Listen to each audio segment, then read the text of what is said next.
আল্লাহ কইরে জমিন, এ ফেরেশতা, এ জমিন, তোমরা যারা জমিন ধ্বংস করে দিতে চাও, আমি আল্লাহও দেখতেছি কেমন গুনাহ হইতেছে। যেই মানুষ আমি আল্লাহ এত আদর করে বানাইলাম, আসমান আল্লাহ বানাইছেন কুন ফায়াকুন বইলা, ফেরেশতাও আল্লাহ বানাইছেন কুন ফায়াকুন বইলা, জমিনও আল্লাহ বানাইছেন কুন ফায়াকুন বইলা, কিন্তু আমারে আপনারে আল্লাহ পাক কুন ফায়াকুন বইলা বানায় নাই। আমাকে আপনাকে যখন আল্লাহ বানাইছে, খালাকতু বিয়াদাইয়া, আল্লাহ বলে আমি আমার নিজের হাত দিয়া বান্দা বান্দিরে বানাইছি। কারণ এই চেহারার মধ্যে এত দামি কপাল, ওই কপাল দিয়া বান্দা আমার কুদরতি কদমে সাজদা দিবে। এই কপালটার এত দাম, এই কপাল কুন ফায়াকুন বললে হয় না, এই কপাল ফেরেশতাদের হাতে বানাইলেও হয় না, আমি আল্লাহ নিজের হাতে বানাইছি। আল্লাহ পাক কই আমি আল্লাহ দেখি জমিনে কেমন অন্যায় হয়, অত্যাচার কেমন জুলুম হয়, জমিনে কেমন অন্যায় হয়, অত্যাচার হয়, কেমন জুলুম হয়, কেমন গুনাহ হয়, আমি আল্লাহ দেখতেছি। আমি আল্লাহ দেখতেছি আমার নবীর নায়েবে রাসূল উলামায়ে কেরামের সাথে কেমন আচরণ হয়, সবই আল্লাহ বলেন আমি দেখতেছি। এরপরও আমি কেন নগদ ধরি না জানুনি? 4 শ্রেণীর কারণে। লাউলা মাশাইখুর রুক্কা ওয়াল শাবাব খুশা ওয়াল আতফাল রুদ্দা ওয়াল আনআম রুত্তা। আল্লাহ বলেন 1 নম্বর হলো ওই বৃদ্ধ মানুষগুলি, এখনো জমিনে এমন কিছু সাদা দাড়ি সাদা চুল আমার কিছু বৃদ্ধ বান্দা বান্দি আছে রে, কোমর বাঁকা হইতে পারে না, করতে পারে না, কষ্ট হয়, হাঁটুতে ব্যথা, কোমরে ব্যথা, এরপরেও আমি আল্লাহর কুদরতি কদমে সাজদা দেয়, কষ্ট হয়, এরপরেও আমার কদমে সাজদা দেয়। এই সাজদার দিকে তাকাইলে জমিনের প্রতি মায়া লেগে যায়। 2 নম্বরে আল্লাহ বলে ওয়াশবাবু খুশা, কত যুবক অন্যায় কাজের দিকে দৌড়ায়, নাপাক প্রেম ভালোবাসার দিকে দৌড়ায়, জিনা বেবিচার মদ গাঞ্জার দিকে কত যুবক দৌড়ায়। আল্লাহ বলেন কিন্তু এখন এমনও কিছু যুবক আছে যেই যুবক যৌবনের পাগলামি করে না, তার মনেও পাগলামি করতে চায়, তারও গুনার দিকে তার মন ডাকে কিন্তু যায় না। আমি আল্লাহর ভয়ে যুবক গুনার দিকে যায় না, মসজিদে গিয়ে হাজির হয় না, পাক ভালোবাসা প্রেমের দিকে মন দেয় না, আমি আল্লাহর প্রেম অন্তরের ভিতরে জমায়া নেয়। ওই যুবকের সেজদা যখন জমিনে দেয়, তার সেজদার দিকে তাকাইলেও এই গুনাহগার জমিনের প্রতি আমার মায়া লেগে যায়।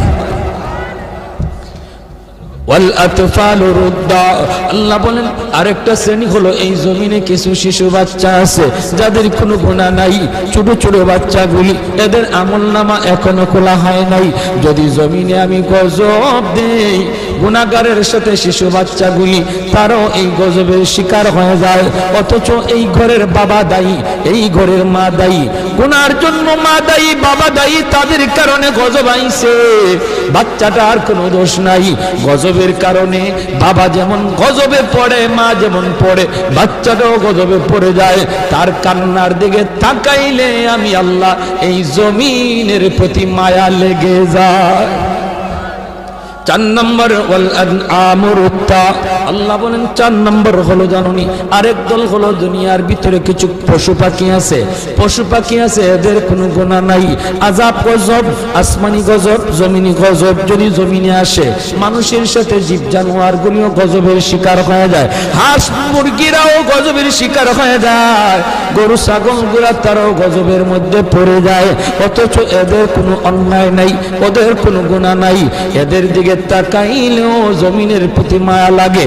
আল্লাহ কই জানুনি রে জমিন, জানুনি রে ফেরেশতারা, যদি এই 4 শ্রেণী জমিনে না থাকতো, যেই হারে জমিনের মধ্যে গুনাহ চলছে, যদি এই 4 শ্রেণী না থাকতো তাহলে আমি কি করতাম? লা জানতুস সামাআ হাদিদা, আমি আল্লাহ আসমানকে লোহা বানায় দিতাম, ওয়াল আরদা খাফসাফা, জমিনকে আমি তামা বানায় দিতাম, জমিনকে আমি আল্লাহ তামা বানায় দিতাম, লা জানতুস সামাআ হাদিদা ওয়াল আরদা খাফসাফা ওয়াত তুরাবা রামাদা ওয়া মা আনজালতু মিনাস সামা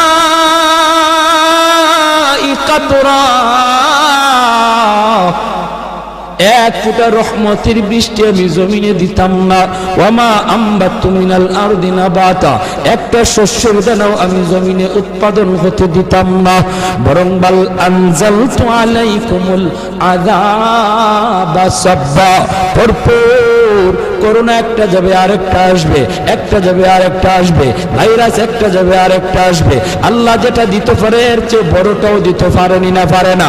করোনা যেমন শক্তিশালী, এর চেয়ে আরো পাওয়ারফুল শক্তি নিয়ে মহামারী আল্লাহ দিতে পারে।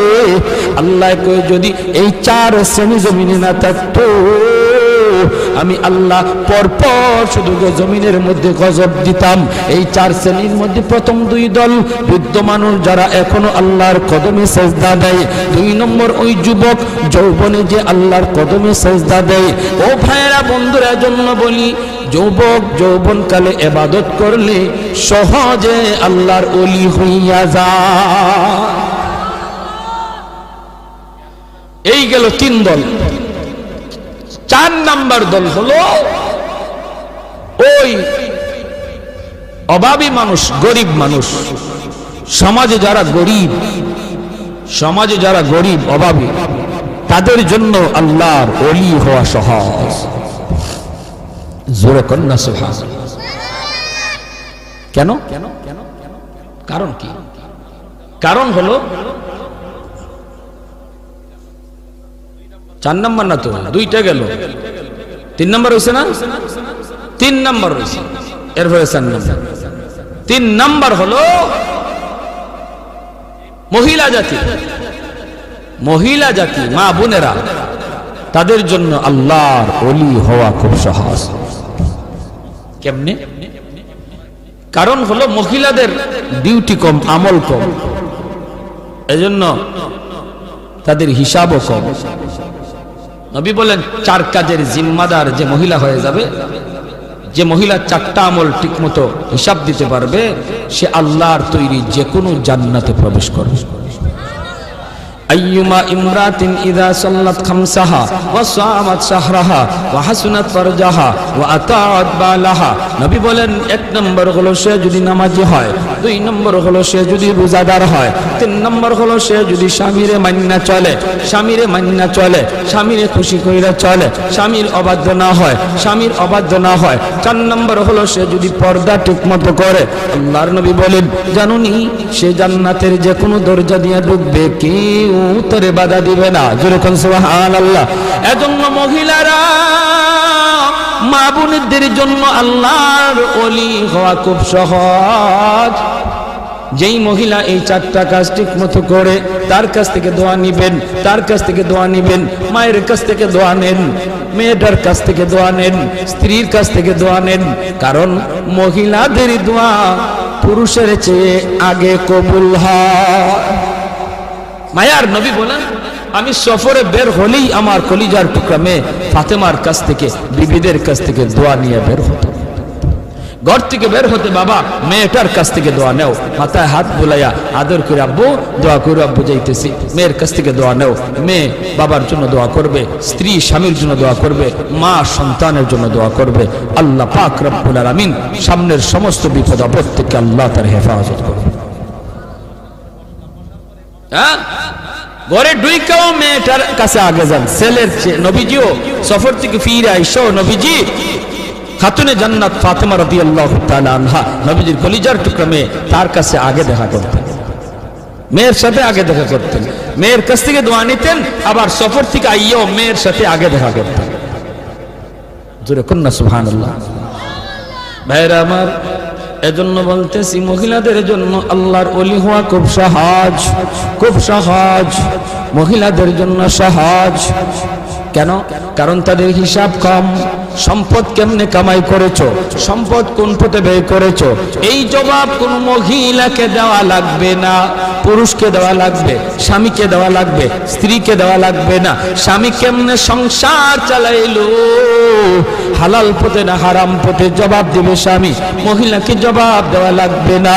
এজন্যই রে ভাই, মহিলাদের জন্য আল্লাহর ওলি হওয়া খুব সহজ। চার নাম্বার, গরিব দুঃখী মানুষ, অভাবী মানুষ, তাদের জন্য ওলি হওয়া সহজ। কেন? কারণ ধনী তার সকল ধন দৌলতের হিসাব দিতে দিতে টাইম লেগে যাবে, আর গরিব সম্পদ কম হওয়ায় কম কোটায় হিসাব দিয়া ধনীর 500 বছর আগে জান্নাতে চলে যাবে। ইন্নামাল ফুকারা ইয়াদখুলুনাল আগনিয়া ইয়াদখুলুনাল জান্নাতা ক্বাবলাল আগনিয়া বি500 সানা। নবী বলেন ধনীর 500 বছর আগে জান্নাতে চলে যাবে। এজন্যই তো ওসমান গনি রাদিয়াল্লাহু তাআলা আনহু বলেছিলেন, ইয়া রাসূলুল্লাহ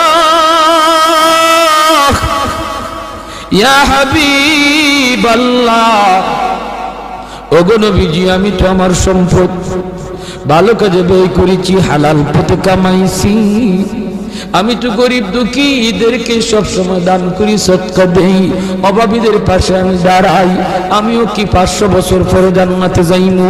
সম্পদ বেশি হওয়ার কারণে আল্লাহর নবী বলেন, উসমান রে তুমি আমার জামাই হতে পারো, তুমি আমার মেয়ের জামাতা হতে পারো, কিন্তু আমি নবী নিজের থেকে কিছুই বলি না, আমি যা বলেছি আমার মালিকের ইশারায় বলেছি। তুমি ওসমান আমি নবীর মেয়ের জামাতা হইতে পারো, আশরে মুবাশশারার সদস্য তুমি হইতে পারো রে, তবুও তুমি উসমান গরিবের 500 বছর পরে জান্নাতে ঢুকবা। উসমান গনি কয়, নবী গো কিছুই বুঝি নাই গো। কেন গো নবী, কেন? এমন সম্পদ আমার লাগবে না যেই সম্পদের কারণে আমার জান্নাতে যাইতে দেরি হয়। কোন কারণে? আমি তো হক আদায় করেছি, আমি তো সম্পদের হক যথাযথ আদায় করি। মদিনা নগরীতে অভাব, মানুষ খাইতে পায় না, দুর্ভিক্ষ। হয়তো উসমান গনি 100টা উট বুঝাই করে আটা নিয়ে মদিনায় ঢুকতেছেন। মদিনার ব্যবসায়ীরা মদিনা থেকে বের হয়ে গেছে সন্ধান পাইয়া, রাস্তায় যায় উসমান আটাগুলি আমাদের কাছে তুমি বিক্রি করো, আমরা মদিনার বাজারে নিয়ে একটু ব্যবসা করব। পাইকারের দল তারা মদিনা থেকে বের হয়ে গেছে, আগে কিনে ব্যবসা করত। হয়তো উসমান কই, তোমরা আমার আটার দাম কত দিবা? পাইকারের দলেরা কয়, আমরা 2 দিব। তুমি যেটা 1 টাকা দিয়ে কিনছো আমরা 2 টাকা দেব, 2 গুণ বেশি দিব। উসমান গনি কয়, না না হবে না, আমার মালের দাম আরো উঠছে। জোরে কর না সুবহানাল্লাহ। মালের দাম আরো বাড়ছে, মালের দাম আরো এর চেয়ে আরো বেশি একজনে কইছে। এমনি পাইকাররা কয়, ব্যবসায়ীরা কয়, উসমান নেও দিলাম 3 টাকা 3 গুণ। উসমান গনি কয়, আরো বেশি কইছে। কয় দিলাম উসমান 4 গুণ। উসমান গনি কয়, আরো বেশি দাম হইছে। পাইকাররা কয়, উসমান রে কাল থেকে নিয়ে আজ বিকাল পর্যন্ত একটা খেজুরের দানাও আমার পেটে পড়ে নাই। আল্লাহর নবীর চোখ থেকে দর দর করে পানি পড়ে নবী কাঁদবেন। মদিনার মসজিদে নববীর ভিতরে কান্নার রুল পড়ে গেল। এত বড় জলিলুল কদর সাহাবী আব্দুল্লাহ ইবনে মাসউদ রাইসুল ফুকাহাদের ভিতরে একজন। আল্লাহর নবী যখন কান্দেন সাহাবীরাও কান্দে। এবার নবী কো, ওরে উসমান একটু খেয়াল করে শোনো রে উসমান, তুমি একদিনের হিসাব দিতে 3 কথা বলা লাগছে, টাইমও লাগছে বেশি। আমার আব্দুল্লাহ 1 কথা জবাব দিয়ে দিছে, টাইমও লাগছে কম। হাসরের মাঠে মালিক বলবেন, বান্দা আয় আয়, যার যার জীবনের হিসাব দিয়ে যা রে। কে সম্পদ কেমনে কামাই করছো, কেমনে ব্যয় করছো, এই হিসাব না দিয়ে কেউ সামনে যেতে পারবে না। তখন ধনী যারা, তোমরা ধনীরা যখন সামনে দাঁড়াবে, সম্পদের হিসাব দিবে, সম্পদ ভালো পথে আয় করেছো, হালাল পথে আয় করেছো, হালাল পথে ব্যয় করেছো, কিন্তু দেওয়া লাগবে হিসাব। দিতে যায় তোমাদের সময় বেশি লাগবে, কারণ তোমাদের সম্পদ বেশি। আরেকদিকে দেখা যায় গরিব একজন পিছনে দাঁড়ায় রইছে, আল্লাহ পাকের কুদরতি নজর ওই গরিবটার দিকে যায় পড়বো। আল্লাহ তখন বলবে, বান্দারে তুই বাইপাস হিসাব দেওয়ার জন্য চইলা আয়, ওর সম্পদ বেশি, সময় লাগবে, তোর সম্পদ কম, কম কথায় জবাব দিয়া জান্নাতে চলে যা।